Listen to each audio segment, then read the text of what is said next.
पूरे साल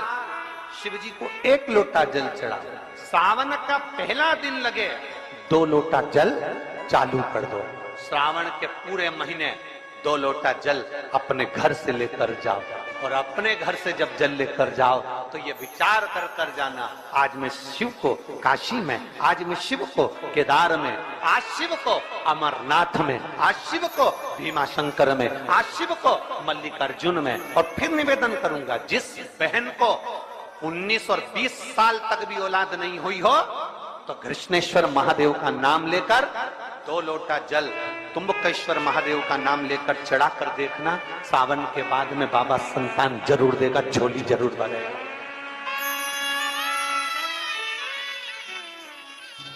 कहीं नहीं जाना,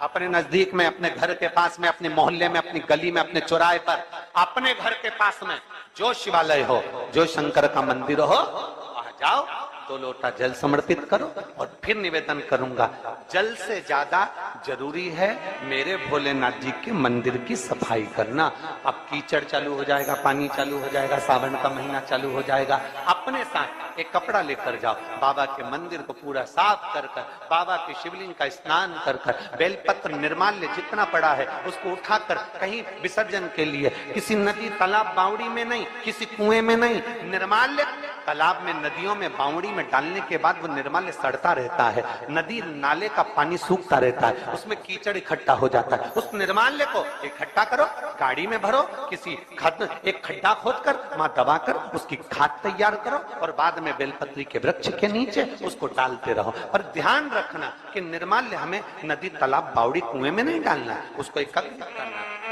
शिव के मंदिर की जितनी सफाई कर सकते हो, शंकर के मंदिर को जितना साफ कर सकते हो, शंकर के मंदिर को जितना निर्मल कर सकते हो, उतना करो। अपने मन में एक भाव बना लो, जैसे भगवान विष्णु ने एक भाव बनाया था, सावन के महीने में 108 कमल के पुष्प शंकर जी को दूंगा। पार्वती जी ने भाव बनाया था, श्रावण के महीने में शंकर जी को 2 लोटा जल समर्पित करूंगी। माता सती जो भगवान शंकर की अर्धांगिनी रही, उन्होंने भाव बनाया था, मेरे देवादिदेव महादेव को रिझाने के लिए मैं भगवान शंकर की 108 वृक्ष लता से स्नान कराऊंगी। ये अपने भीतर एक संकल्प अपने भीतर लेना है कि श्रावण के महीने में हमें शिव को कैसे रिझाना है, शंकर को कैसे प्रसन्न करना, शंकर को कैसे प्रकट करना, शंकर को कैसे प्राप्त करना, शंकर को कैसे अपना बनाना, शंकर को अपने करीब में कैसे लाना है, शिव को अपना कैसे बनाना, ये अपने ऊपर निर्भर करना।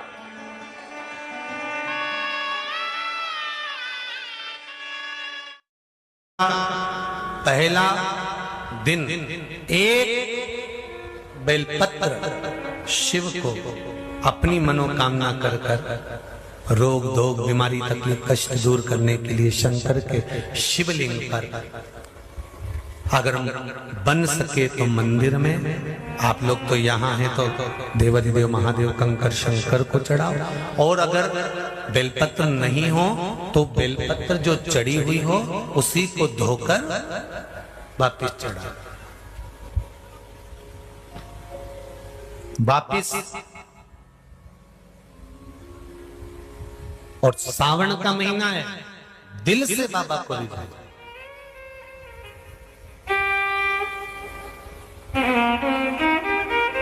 हम धर्म करने के चक्कर में,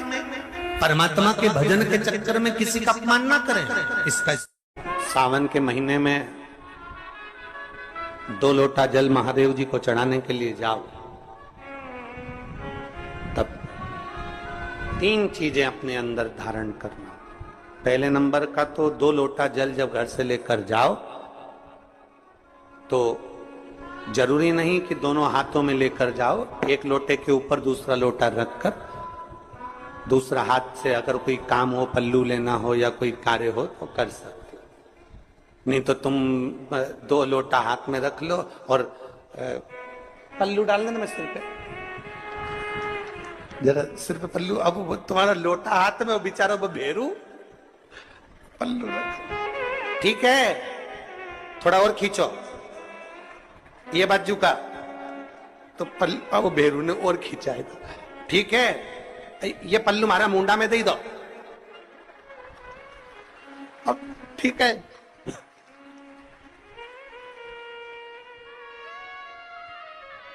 और थोड़ी दूर चली और याद आ गया, ओ बाप! इतने में भेरू ने कहा, क्या हो गया? क्या हुआ? तुम्हारे फूल माला की पन्नी तो वहीं रह गई, जरा उठाओ, उठाओ जरा, ये ले, कमर में खोसी दो, बच्चे खोचे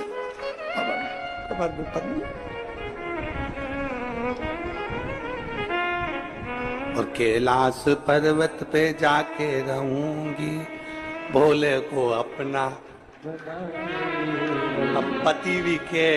अच्छा शंकर हुआ और अच्छा जल हुआ। निवेदन है, अगर 2 लोटा हाथ में ना, तो एक के ऊपर एक लोटा रखकर भगवान की भक्ति धारण करते हुए 3 चीजों में एक चीज जल 2 लोटा, दूसरा श्री शिवाय नमस्तुभ्यम का जाप पूरे सावन के महीने में से कम 5 दिन ऐसे निकालना कि बेलपत्री के पेड़ की छांव में बैठकर हम श्री शिवाय नमस्तुभ्यम की कम से कम 1 माला जरूर कर ले, जरूर। और मान लो अगर बेलपत्री का पेड़ नहीं मिले,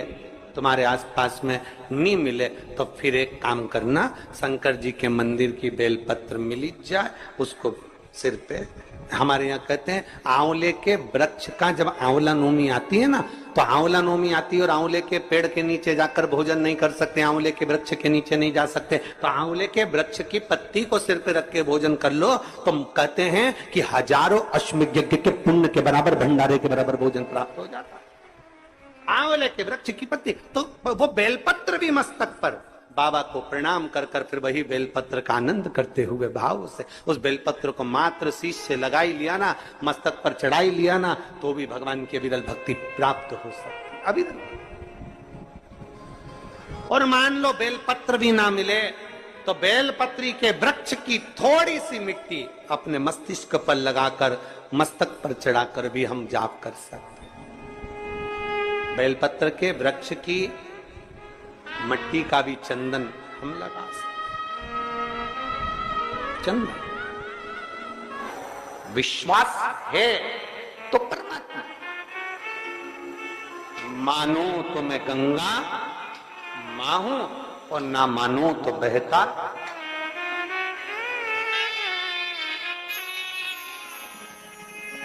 आप मानो तो मैं मां,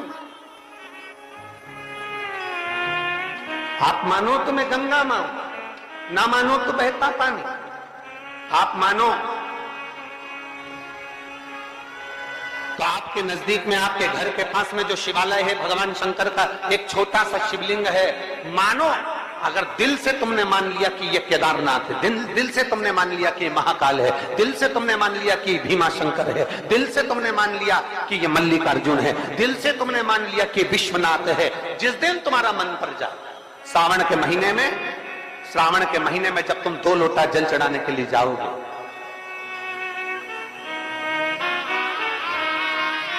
श्रावण के महीने में जब तुम 2 लोटा जल चढ़ाने के लिए जाओगे और 2 लोटा जल तक तुम अपने हाथ में लेकर चढ़ाओगे, जिस दिन तुम्हारा चित्त में मन में आ जाए कि आज मैं विश्वनाथ नहीं गई हूं, मैं सावन के महीने में मैंने विश्वनाथ का दर्शन नहीं करा है, सावन के महीने में मैं काशी नहीं गई, सावन के महीने में मैं गंगा के घाट पर नहीं गई, जिस दिन सावन के महीने में तुम्हारे मन में आ जाए, 2 लोटा जल लिया, शंकर जी को चढ़ाते हुए अपने मन में विचार कर लिया कि मेरे विश्वनाथ, मैं तुम्हारे दरवाजे तो नहीं आ सकी, पर मेरे जल में अगर बल होगा तो इस जल को आप वहां से यहां आकर स्वीकार कर लोगे। वो विश्वनाथ आपसे भी निवेदन है, सुबह सुबह शिव जी के मंदिर जाते हो आप लोग, 1 लोटा जल चढ़ाने के लिए जाते हो, शंकर जी के मंदिर में जो निर्माल्य पड़ा रहता है, इधर उधर अगर कोई फूल पत्ती बेलपत्र सामग्री पड़ी रहती है, उसको उठाकर एक और जब रखो तो उसको प्रणाम करा करो। क्यों, किस लिए? शंकुकर्ण की कथा कहती है, निर्माल्य को उठाकर जो मस्तक से लगाकर प्रणाम कर कर विसर्जन में रखता है, विसर्जन की ओर रखता है, उसके अंदर एक ऐसा बल उत्पन्न हो जाता है कि मात्र वो किसी पर अपनी दृष्टि भी डाल देता है तो प्रेत जीवों का भी उद्धार हो जाता है। वो निर्माल्य में विसर्जन करी हुई निर्माल्य में इतना बल उत्पन्न होता है महाराज।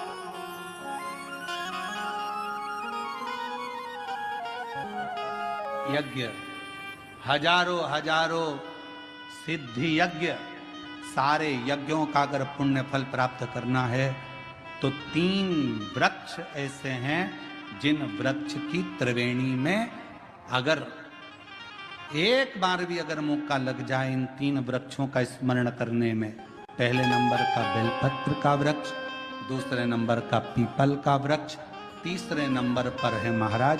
भगवान देवाधिदेव महादेव की कृपा से शमी का वृक्ष। अगर कहीं योग से बन जाए, आप रास्ते से निकल कर आ रहे हो, कहीं पीपल का पेड़ मिल गया, जल चढ़ाया, बेलपत्र मिल गया, शमी पेड़ मिल गया, जल समर्पित कर दिया, जल समर्पित करते करते आप अगर कहीं 3 वृक्षों पर आ रहे हो तो हजारों हजारों सिद्ध यज्ञ के फल प्राप्त हो।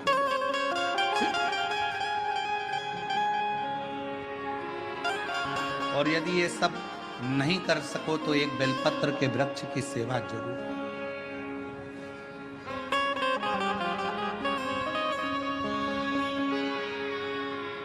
एक संकल्प लो, आप और हम सब मिलकर उसको पूरा करें। सावन के महीने में एक बेलपत्री का वृक्ष जरूर लगाएंगे, ये नियम आप और हम लेकर। लगाओगे? जम के तो बोलो, पक्का? बकरी खाए वैसा तो नहीं है? नहीं ना? संभालोगे उसको, प्रयास करोगे ना? ऐसी जगह लगाना जहां तुम उसको देखते रहो, संभालते रहो, उसको बढ़ाते रहो। हमसे ये मत पूछना कि पेड़ कहाँ लगाएं, मंदिर में लगाएं, रोड पर लगाएं, किनारे पर लगाएं, शमशान में लगाएं कि कहाँ लगाएं। जहां तुम्हारा दिल कर जाए वहां पेड़ लगाना, पर तुम्हारी निगाह में रखना उसको कि वो बड़ा हो जाए, छाया दे, दुनिया का भरण पोषण करे, दुनिया के ऊपर कृपा की छाया लगाओ।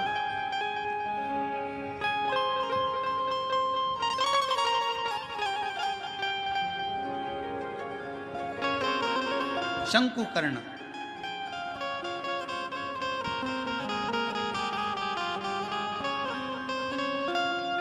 निर्माल्य विसर्जन करते थे प्रणाम कर कर, उन पे शिव की कृपा थी इसलिए उन्होंने पिशाच को दे। और फिर निवेदन करूं मेरी जीजियों से, मेरे जीजाओं से, प्रयास करना